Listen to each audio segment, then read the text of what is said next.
Tak ada saat ini semata-mata karena anugerah Tuhan. Amin. Percaya kalau Bapak Ibu ada hari ini, masih hidup hari ini, masih bisa beribadah semata-mata karena anugerah Tuhan. Loh, enggak percaya ya? Percaya enggak? Amin enggak? Amin gitu ya. Yang semangat gitu lah Bapak Ibu yo. Beribadah, mendengar firman Tuhan. Punya semangat ya, punya hati yang bergelora gitu untuk Tuhan. Amin. Tuhan itu melakukan segala sesuatu kepada kita ya. Itu tidak asal-asalan ya. Dia total, dia bergairah, dia bersemangat gitu ya untuk melakukan sesuatu. Apapun itu yang dia lakukan untuk kita, dia tidak melakukannya dengan santai, dengan asal-asalan, tidak ya. Dia selalu bergairah untuk anak-anaknya. Amin. Puji Tuhan, mari pagi hari ini saya ingin mengajak kita untuk memahami kasih Tuhan yang begitu besar. Apa yang ingin saya sampaikan ini bukan topik yang baru, bukan teologi yang baru ya. Ini satu hal yang sudah mungkin sering kali kita mendengar. Bahkan apa yang akan saya sampaikan ini Bapak Ibu mungkin semuanya sudah paham gitu. Tapi bagaimana saya rindu untuk membawa kita semua untuk sungguh-sungguh kita ini bisa memahami gitu loh. Untuk kita ini sungguh-sungguh bisa menghargai betapa luar biasanya kasih Tuhan di dalam kehidupan kita ya.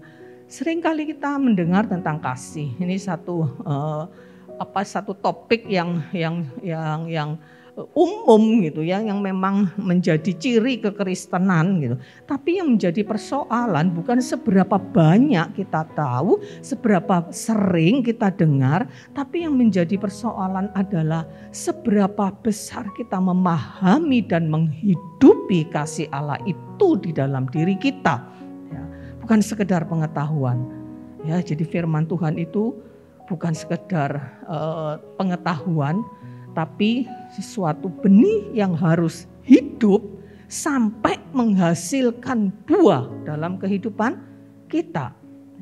Karena itu saya rindu untuk selalu membawa Bapak Ibu kepada firman yang benar-benar membawa kita kepada berita sukacita, ya, membawa kita kepada Injil, ya, yang benar-benar untuk mendatangkan satu kabar baik dalam kehidupan kita dan merubah kita. Kita kan baca satu ayat di dalam Roma pasal yang ke-5 ayat yang ke-8. Ayat ini juga tentu ayat yang sangat tidak asing bagi kita, mungkin kita sering bacanya. Roma 5 ayat yang ke-8. Akan tetapi Allah menunjukkan kasih-Nya kepada kita oleh karena Kristus telah mati untuk kita ketika kita masih berdosa. Ya. Kitab Roma ini berbicara banyak tentang bagaimana Allah bekerja ya, melalui Injil untuk membawa satu perubahan rohani, untuk membawa kehidupan manusia dari orang berdosa menjadi orang-orang yang dibenarkan. Ya. Kitab Roma ini masuk salah satu bagian kitab yang cukup sulit, ya.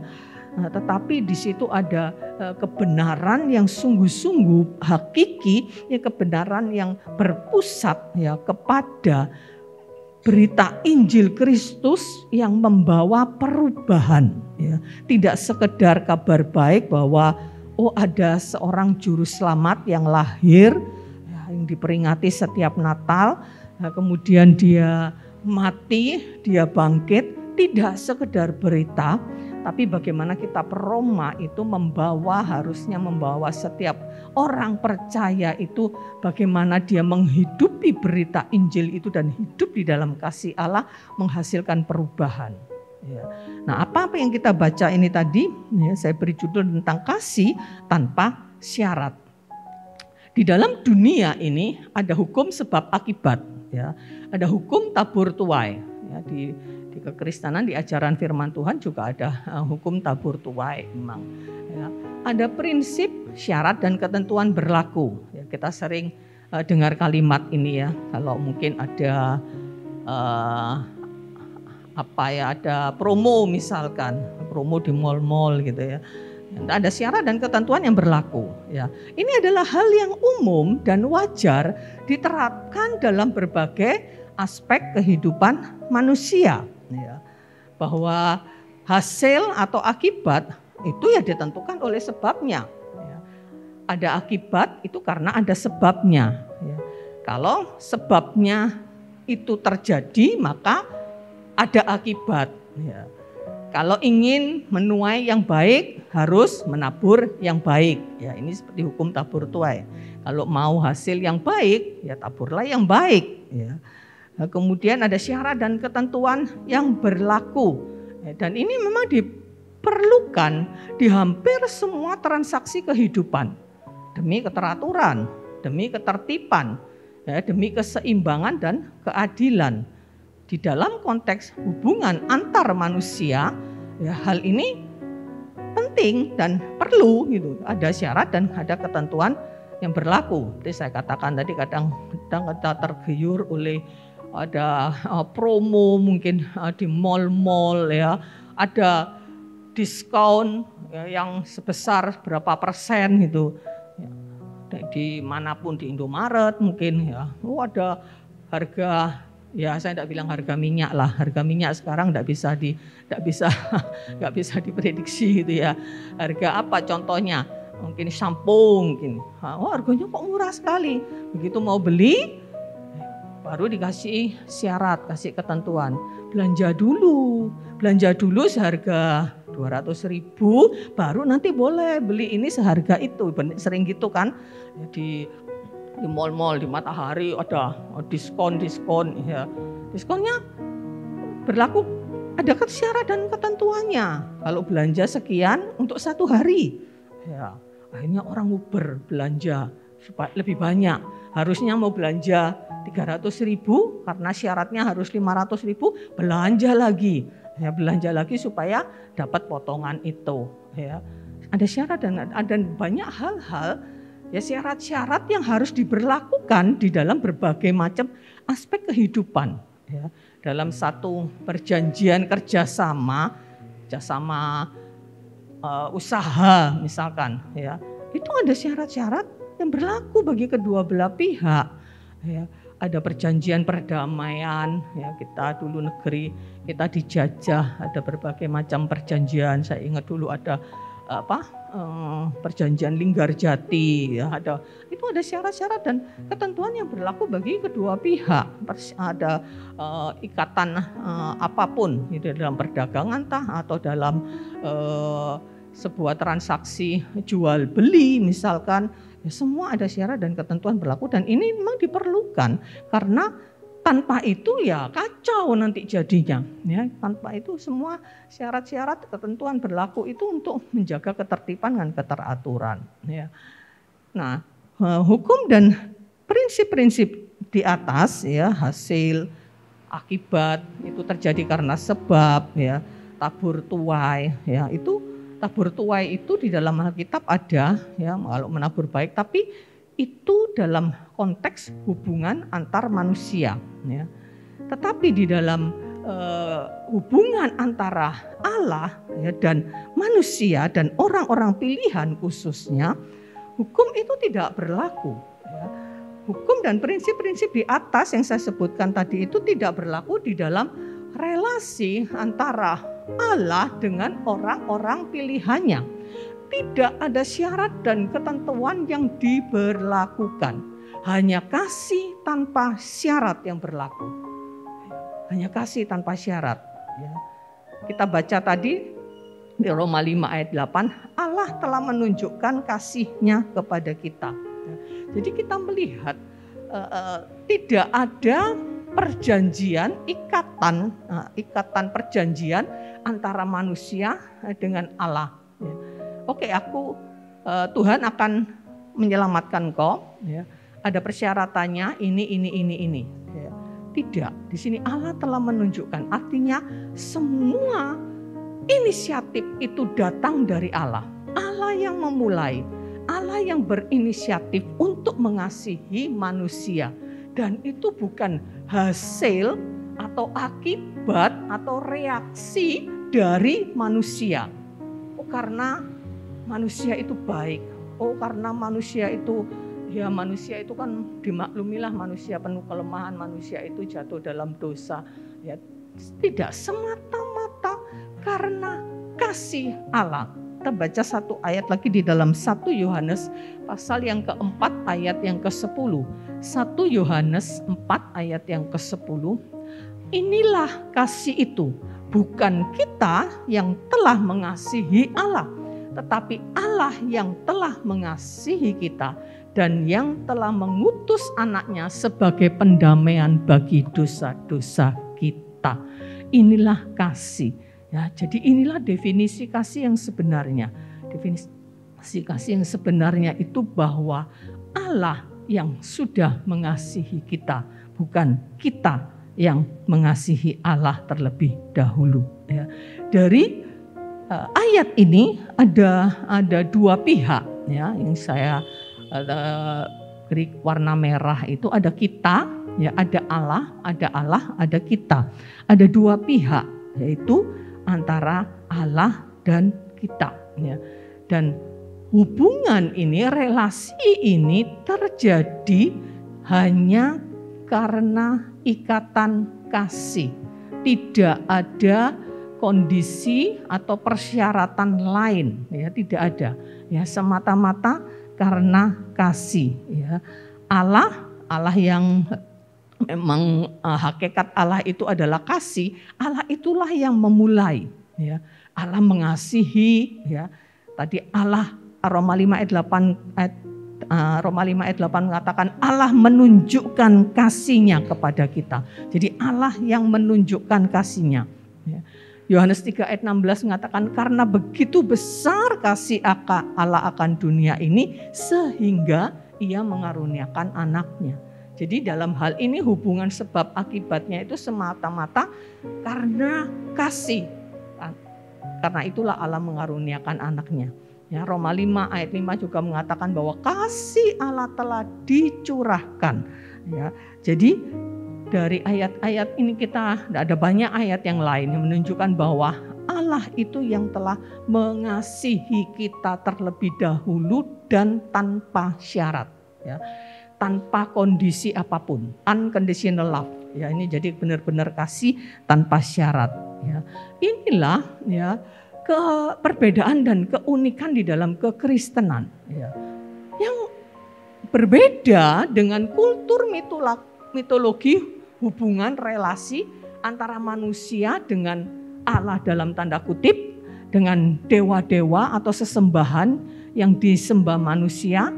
Ya, dari zaman ke zaman, ya, sampai kepada hari ini, di mana relasi itu antara manusia dengan yang disembahnya, ya, bukan Allah yang kita sembah, ya, Allah lain, dewa-dewa lain, ya, ada banyak yang dipercayai orang sebagai Allah, ya, dan hubungan itu adalah hubungan atau relasi yang kondisional dan transaksional. Ya, artinya berkondisi, bersyarat, ya, dan hubungan yang bersifat transaksi, timbal balik.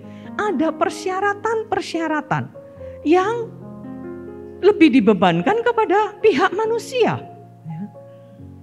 Manusia harus berbuat ini, itu, menjauhi ini, itu, memberikan persembahan ini, itu, ya, kepada pihak-pihak lain itu, yaitu Allah-Allah atau dewa-dewa. Supaya mereka diberkati, supaya mereka dilindungi. Mereka harus melakukan itu. Ada beberapa ritual yang harus dilakukan. Ya, kalau saya lihat Bapak Ibu tentu melihat, ya, di Bali itu mereka memberikan sesajen itu, ya, setiap hari, ya, setiap hari. Ya, dimanapun tidak hanya di pura, ya, di perempatan jalan, di depan toko, ya, itu sebagai persyaratan ya dari apa yang mereka percayai. Ya. Ada banyak hal yang dibebankan kepada manusia. Ya. Manusia harus melakukan banyak hal. Ya, ini itu harus berbuat baik ya supaya diberkati. Ya, mereka harus memberikan persembahan ya. Mereka harus hidup ya seperti ini, harus tidak boleh makan ini, tidak boleh makan itu ya. Ada banyak ya kondisi-kondisi yang ditetapkan yang bersifat transaksional. Oke, kalau kamu lakukan itu ya, yang mereka sebut Allah atau dewa-dewa yang mereka sembah itu nanti akan melakukan akan memberkati, akan memberikan apa yang diminta ya. Nah, Allah kita ya itu Allah yang tidak seperti itu, berbeda ya. Kasih yang sejati ya, kasih yang sejati itu kasih yang searah ya. Saya dapat kalimat ini ya, dari medsos, entah lupa saya dari siapa, tidak ada penulisnya gitu. Dikatakan kasih sejati itu searah ya, tidak menuntut timbal balik, tidak menuntut respon ya. Jadi kasih yang sejati itu tidak menuntut timbal balik, tidak menuntut respon ya. Nah, Allah kita itu adalah Allah yang bukan penuntut memang. Dia tidak menuntut, dia juga bukan pasif menunggu ya, menunggu baru bereaksi. Allah kita bukan Allah yang reaktif ya. Artinya baru bereaksi kalau ada aksi. Ya. Reaksi itu kan lawannya aksi gitu. Ada aksi, ada reaksi ya. Oh, kalau ada reaksi dari manusia baru dia bereaksi. Allah kita bukan Allah yang seperti itu. Ya, dia bukan Allah yang menuntut, dia bukan Allah yang menunggu apa yang dibuat oleh manusia. Ya, ini legalisme. Ya. Nah, seringkali ada banyak bahkan teologi Kristen yang bersifat legalisme. Ya. Kamu harus ini dulu ya, supaya masuk surga, supaya kamu diberkati, kamu harus melakukan ini itu kamu harus sempurna dulu ya, baru kamu mendapatkan segala-galanya. Allah kita bukan Allah yang seperti itu ya. Allah kita adalah Allah yang reaktifnya itu karena sesuatu dorongan di dalam dirinya. Allah kita itu Allah yang reaktif dalam arti dia itu selalu punya inisiatif, ya, selalu bereaksi. Tapi yang menjadi penyebab aksinya itu bukan dari pihak manusia, tapi semata-mata dorongan dari kasih yang ada di dalam dirinya. Karena itu dia selalu reaktif. Ya. Tapi bukan berarti manusia ya sudah pasif saja, enak kan? Nah, ya, orang tuh tinggal menerima sesuatu, itu sesuatu yang nyaman, tidak usah kerja, ya. Tidak usah melakukan apa-apa, ya, dikasihi, diberkati. Ya. Saya yakin orang yang betul-betul bisa memahami dan merasakan kasih Allah yang begitu besar di dalam dirinya, pasti dia akan merespon ya, dengan balik mengasihi. Karena manusia itu diciptakan segambar dengan Allah. Sekalipun dosa sudah merusak manusia, ya, tetapi tidak walaupun ada kerusakan total di dalam dirinya, tapi masih ada kadang-kadang masih punya naluri manusia itu. Kita lihat orang yang tidak percaya Tuhan, mereka yang tidak menerima kelahiran baru di dalam Tuhan, mereka juga punya naluri baik. Ya. Kalau mereka menerima kebaikan, kalau mereka dikasihi, mereka akan berusaha untuk membalas. Ya. Hewan saja punya naluri seperti itu kan. Hewan tuh kalau dikasih, disayangi, dia akan berbuat baik. Ya. Apalagi manusia yang punya gambar Allah, dia punya naluri kebaikan. Tapi ya, yang dilakukan oleh manusia itu tidak sekedar dari naluri, tapi karena dia betul-betul mengalami perubahan hakikat, perubahan kehidupan setelah dia sungguh-sungguh menerima kasih Allah di mana Kristus mati untuk dirinya dan dia percaya ya bahwa di dalam Kristus dia adalah ciptaan baru. maka ciptaan baru ini tidak akan menjadi manusia yang yang pasif, yang tidak berbuat apa-apa. Gambar Allah itu akan nyata di dalam kehidupannya, menjadikan dia pribadi-pribadi yang segambar dengan Allah, yang punya inisiatif untuk melakukan hal yang baik. Dia akan punya inisiatif dia untuk mengasihi Tuhan. Hanya orang yang menyadari betapa besarnya dosanya, orang yang menyadari keberdosaannya, orang yang menyadari ketidaklayakannya, orang inilah yang bisa menghargai kasih Tuhan dengan sungguh-sungguh. Ya. Sekalipun Tuhan itu tidak menuntut, ya, karena sekali lagi Allah itu bukan Allah yang menuntut, ya, tetapi manusia-manusia ciptaan baru di dalam Allah, ya, itu akan memiliki natur, ya, yang segambar dengan Allah. Dia akan melakukan sesuatu, dia akan berbuat baik, dia tidak akan perhitungan dengan Tuhan. Ya, dia akan menjaga hidupnya betul-betul kudus karena Tuhan sudah membayar dengan harga yang mahal untuk itu. Ya, jadi inilah ya kasih Tuhan itu, ya, kasih yang berasal dari Allah. Ya. Jadi dari Roma pasal 5 ayat 8 ayat yang kita baca tadi ada 3 hal yang saya sampaikan. Yang pertama itu adalah bahwa inisiatif Allah. Allah menunjukkan, ini kalimat aktif berarti Allah yang menunjukkan kasihnya. 1 Yohanes 4 ayat yang ke-10 tadi mengatakan, bukan kita yang telah mengasihi Allah, tapi Allah yang telah mengasihi kita. Jadi inilah inisiatif Allah. Nah, yang kedua, Allah itu membayar mahal. Ya, jadi Allah tidak sekedar punya ide, punya gagasan, punya inisiatif, tetapi dia mewujudkan, melaksanakan inisiatifnya, melaksanakan idenya, ya, untuk bagaimana dia mengasihi manusia dengan total. Ya, sedangkan manusia itu sudah berdosa, memberontak kepada dia, maka dia punya ide.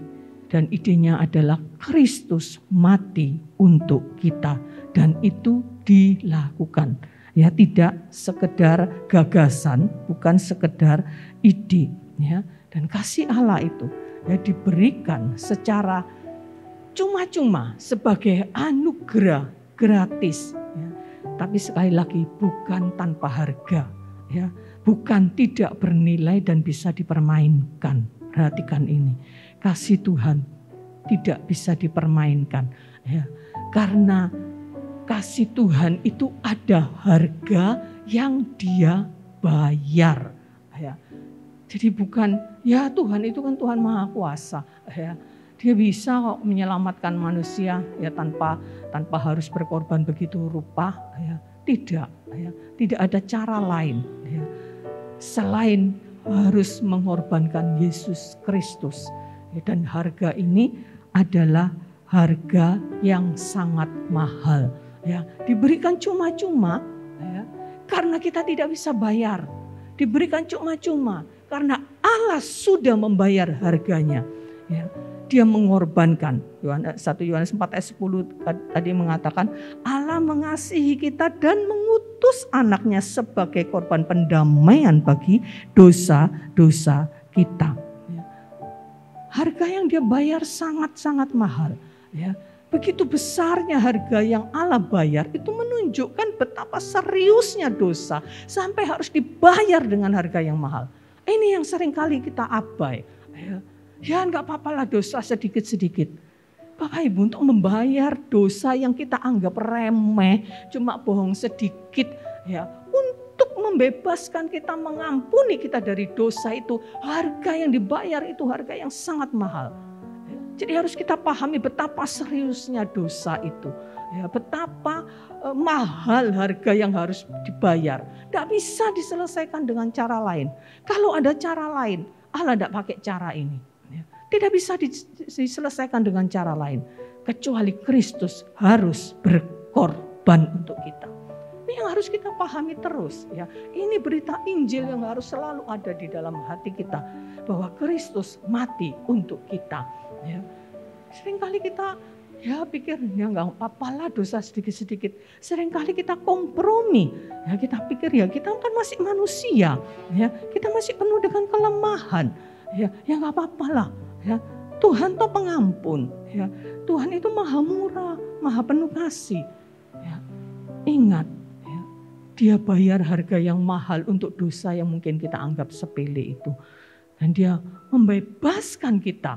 Ya, dari berbagai macam dosa, Dia bayar harganya. Ya, 1 Petrus 1 ayat 18 sampai 19 ayat yang juga tidak asing tentunya bagi kita. Kamu sudah ditebus dari cara hidup yang sia-sia yang kamu warisi dari nenek moyangmu, bukan dengan barang yang fana seperti emas dan perak, melainkan dengan darah Kristus yang mulia, darah anak domba yang tak bercacat dan yang sempurna. Ya. Jadi Kristus membeli kita, menebus kita dari cara hidup yang sia-sia itu bukan dengan barang yang fana, bukan dengan harga yang murah, tetapi dengan darah Kristus. Jadi mari kita sadari. Saya maklum gitu, kita semua, saya sendiri juga ya, belum sepenuhnya bisa bebas dari dosa. Kadang-kadang dalam kelemahan kita jatuh dalam dosa. Tapi mari jangan kompromi. Ya, ketika kita jatuh dalam dosa, mari kita sadari, iya Tuhan, Kau sudah bayar harga yang mahal untuk aku bebas dari kelemahan ini, dari dosa ini. Ya, jangan menyalibkan Tuhan terus menerus, ya, karena dosa kita. Ya, kita bisa jatuh dalam dosa, tapi jangan hidup dalam dosa. Ya, jangan kita kompromi dan akhirnya kita menjadikan itu cuman sebagai satu hal yang wajar. Ya, jadi saya akan bahas beberapa minggu ke depan tentang kewajaran, ya, tentang bahaya kewajaran. Ya, jadi bahwa Tuhan itu sudah membayar harga yang begitu mahal karena seriusnya dosa. Ya, karena betapa seriusnya dosa yang tidak bisa diselesaikan dengan cara lain. Ya.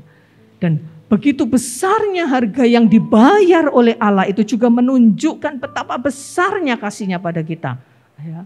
Tidak terukur, tidak tertandingi, tidak ada yang bisa mengurangi atau menambah karena semuanya sudah diberikan kepada kita.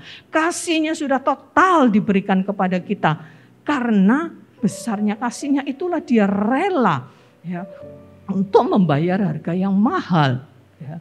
Kalau kita mengasihi seseorang, ya, dan ada harga yang harus dibayar, ya, kita akan relakan semua itu. Kalau kita punya anak, ya, sakit, ya, butuh biaya yang besar, apapun pasti kita korbankan, ya, supaya anak itu bisa sembuh. Ya, orang yang kita kasihi, ya, sakit mungkin butuh biaya, kita akan berkorban, ya, karena begitu besar kasih kita.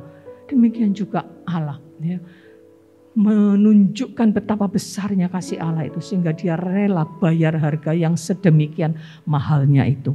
Ya.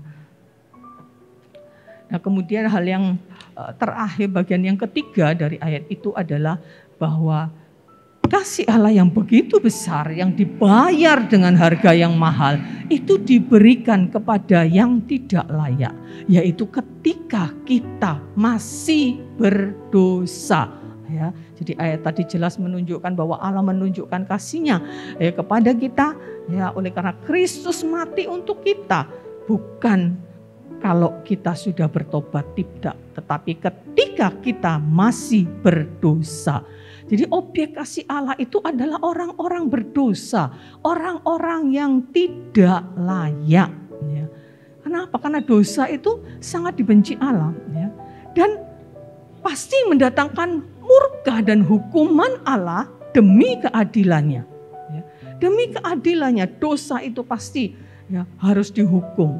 Ya, tetapi Allah yang sangat mengasihi manusia yang berdosa itu, dan Allah menyelesaikannya.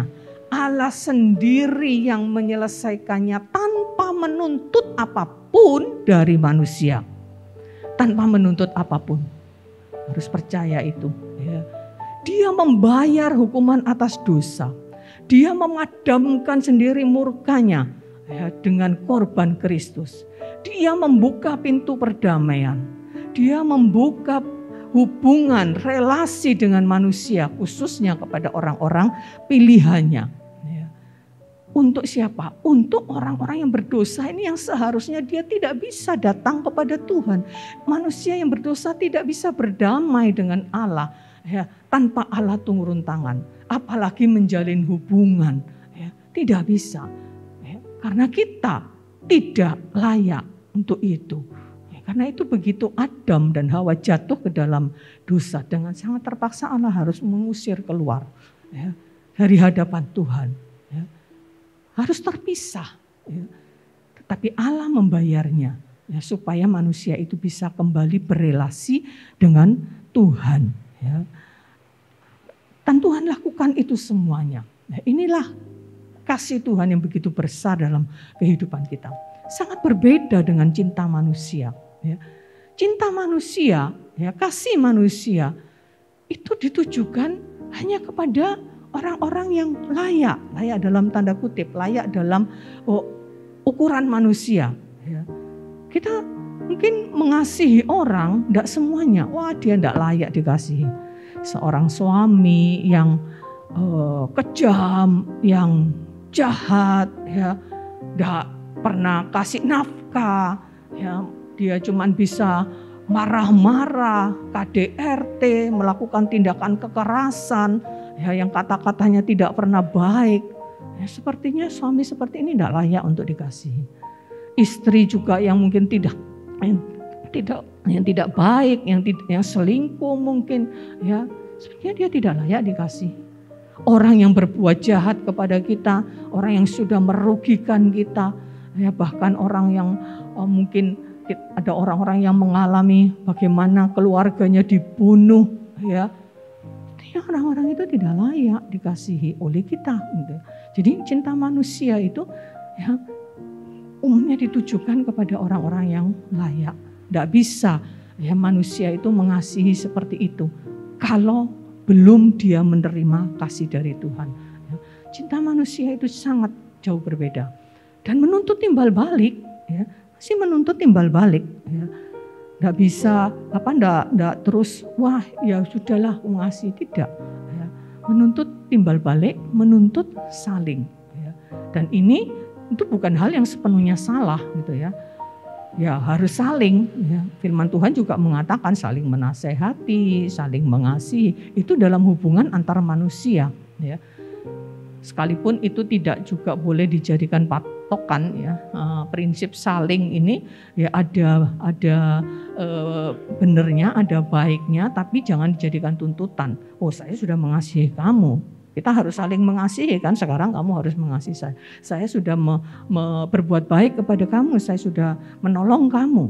Ya, kalau prinsip saling berarti kamu harus juga menolong. Ya, itu kelemahan dari prinsip saling. Ya, menuntut timbal balik. Dan seringkali juga kasih manusia itu hanya diucapkan, tidak dilakukan. Ini kemunafikan. Ya. Ada banyak orang cuma bisa mengucapkan kasih tapi tidak bisa mewujudkannya, ya. Atau tidak bisa sepenuhnya mewujudkannya. Ya. Atau kasih itu diucapkan, dilakukan, mungkin dilakukan. Ada orang mengasihi sungguh-sungguh, tapi motivasinya bisa tidak benar. Ya. Ini manipulasi. Ya. Motivasinya tidak benar. Ya, mungkin motivasinya supaya dapat sesuatu, ya, supaya diberkati dan sebagainya. Ini manipulasi. Ya. Kasih manusia itu juga seringkali tanpa komitmen, tidak abadi. Ya. Tidak abadi, sekalipun suami istri udah nikah di gereja, ada janji nikah, ada komitmen sampai maut memisahkan, ya, tidak sedikit, ya, pasangan Kristen pun yang bercerai, yang berpisah, ya, tidak abadi. Ya. Atau sebaliknya, kasih itu kehilangan kontrol, bahkan mengabaikan kebenaran, cinta buta, ya, istilah sekarang tuh bucin, ya, budak cinta, ya, cinta buta. Ya, ini juga bukan cinta yang baik, bukan cinta seperti Tuhan, kehilangan kontrol, wis ndak mengabaikan kebenaran, wis gak popo wis, ya, pokoknya cinta, ya, budak cinta. Ya. Ini cinta manusia, ya, cinta manusia, ya. Dan cinta Allah, kasih Allah sangat bertolak belakang, ya, dengan cinta manusia. Ya. tetapi hanya orang-orang yang menyadari keberdosaannya lah, ya, dan ketidaklayakanlah yang dapat menghargai dan mensyukuri kasih Allah. Mensyukuri tidak hanya dengan ucapan tentunya, terima kasih Tuhan. Ya, itu harus terucap dari mulut, tapi harus meluap dari hati yang sungguh-sungguh bersyukur. Orang yang sungguh-sungguh bersyukur, ya, dia akan berusaha apapun Tuhan. Sekarang yang Tuhan minta, yang Tuhan tuntut dari kita, Tuhan itu sebenarnya tidak menuntut apa-apa, ya. Tetapi ada bagian-bagian yang kita harus lakukan. Allah menyelamatkan kita supaya kita juga jadi berkat. Ada perintah-perintah yang Tuhan ingin juga kita lakukan, ya.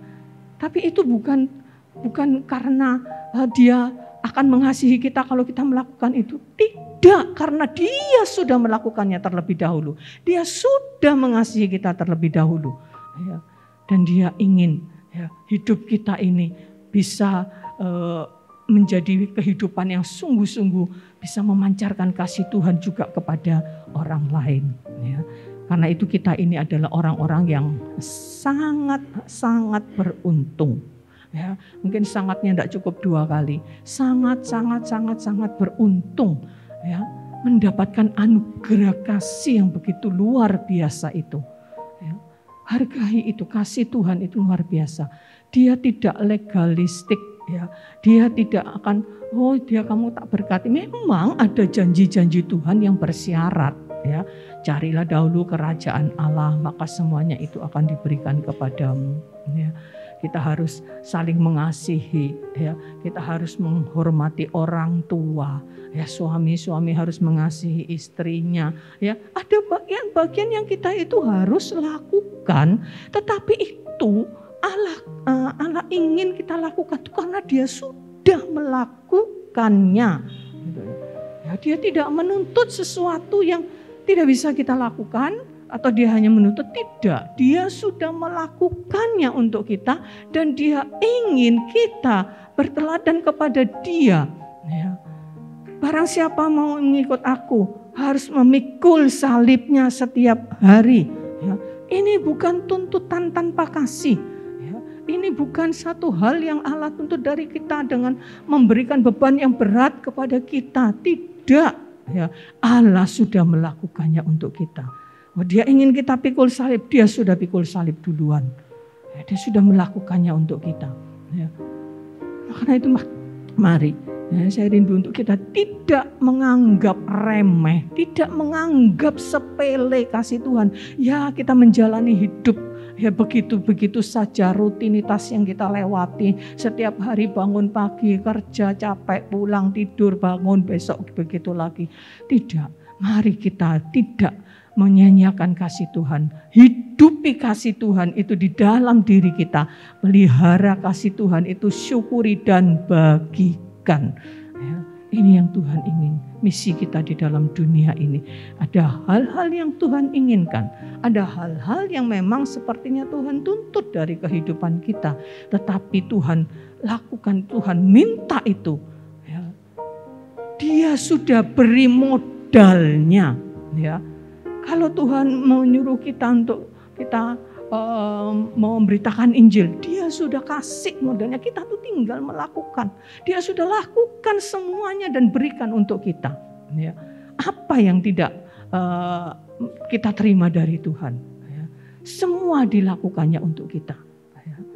Apa yang tidak pernah dilihat mata, pujian tadi mengatakan, ya, apa yang tidak pernah didengar oleh telinga, apa yang tidak timbul di dalam hati, semuanya sudah disediakan untuk kita. Dan Dia berikan Roh Kudus untuk kita, untuk memimpin kita, untuk kita hidup di dalam kasih dan anugerah Tuhan yang besar dalam hidup kita. Karena itu mari Bapak Ibu Saudara yang kasih Tuhan, ya, hidupkan kasih Allah itu di dalam hati kita setiap hari. Kasih yang melebihi apapun itu, hidupkan itu setiap hari. Ya, jangan hidup hanya dengan pikiran-pikiran yang dipenuhi, ya, dengan rencana-rencana kerja. Ya memang kita harus bekerja, ya. Tapi percayalah ketika kita menghidupi kasih Allah di dalam depan kita, kita akan menjalani hidup ini. Pekerjaan seberat apapun, ya. Kesusahan seberat apapun, ya. Rintangan, tantangan seberat apapun, kesulitan seberat apapun. Dia sudah melakukannya, dia sudah tanggung itu semua untuk kita. Dan kita percaya ya, kasih Tuhan itu akan nyata dalam kehidupan kita ketika kita bisa menghidupinya dan kita memelihara kasih itu dalam hidup kita. Amin, puji Tuhan. Yakin Bapak Ibu Saudara sudah menerima kasih Allah yang begitu besar? Ya, mari kita hidupi kasih Tuhan itu. Amin, puji Tuhan.